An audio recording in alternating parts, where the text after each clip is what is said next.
Hello friends, welcome back to my channel. আমি অন্তরা। আজ আমি তোমাদের সঙ্গে শেয়ার করব বাসমতি চালের বাসন্তী পোলাওয়ের রেসিপি। তাই আমি অনেক আগেই বাসমতি চালটাকে ভিজিয়ে রেখেছিলাম এবং জল ঝরিয়ে তাতে দিয়ে দিচ্ছি 1 চামচ পরিমাণ লবণ, পরিমাণ মতো হলুদটা ঠিক পরিমাণ মতোই দিতে হবে, কারণ হলুদটা একটু বেশি হয়ে গেলে বাসন্তী কালারটা থাকবে না, তখন লাল হয়ে যাবে। আর দিয়ে দিচ্ছি 2 চামচ পরিমাণ ঘিটা দেওয়ার পরে আমি চালগুলো ভালোভাবে ম্যারিনেট করে নিচ্ছি। আর খেয়াল রাখতে হবে চালগুলো আগে থেকে ভেজানো ছিল, তাই চালগুলোকে খুব হালকাভাবে ম্যারিনেট করতে হবে, না হলে ভেঙে যাবে। ম্যারিনেট করে আমি 10 মিনিটের মতো রেস্টে রেখে দেবো। তাই আমি 10 মিনিটের মতো এটাকে ঢাকা দিয়ে রেখে দিচ্ছি। আর এই দিকে কড়াই দিয়ে দিচ্ছি তেল গরম করার জন্য। তেলটা গরম করার সময় তাতে দিয়ে দিচ্ছি আমি 2 চামচ পরিমাণ ঘি ও তেল গরম হতেই আমি তাতে দিয়ে দেব আগে থেকে 2 টুকরো করে রাখা কাজু বাদামটা আমি ভালোভাবে ভেজে নিচ্ছি। এবার দিয়ে দেবো ওতে কিশমিশ ও কাজু একসঙ্গে ভাজা যায় না, কারণ কাজুটা ভাজতে সময় লাগে আর কিশমিশটা একটুতে ভাজা হয়ে যায়।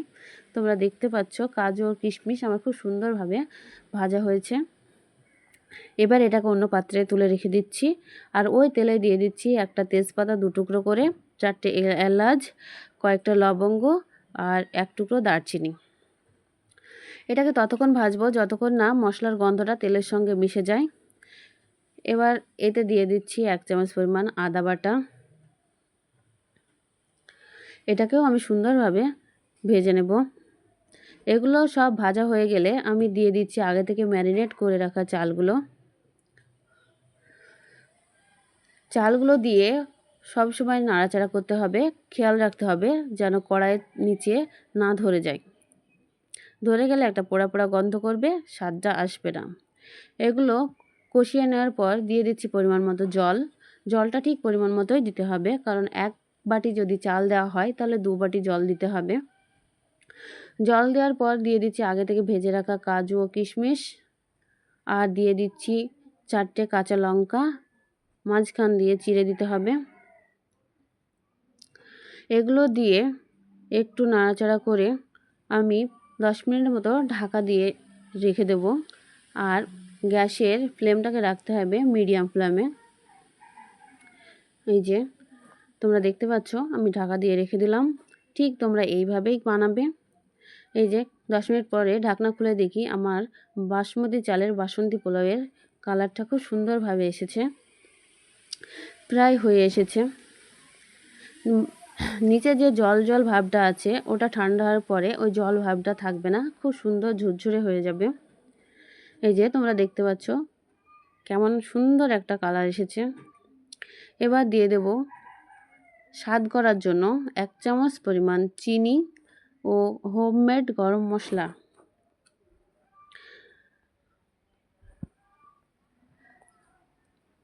তোমরা দেখতে পাচ্ছ আমার বাসন্তী পোলাও প্রায় হয়ে এসছে। তোমরা ঠিক এইভাবেই বানাবে, তাহলে বিয়েবাড়ির অনুষ্ঠানে যে বাসন্তী পোলাও তোমরা খাও ঠিক সেই মতোই তোমরা বাড়িতে বানিয়ে ফেলতে পারবে। এবার আমি কিছুক্ষণের জন্য এটাকে দমে রেখে দেব। একটু নাড়াচাড়া করে আমি এটাকে ঢাকা দিয়ে রেখে দিচ্ছি।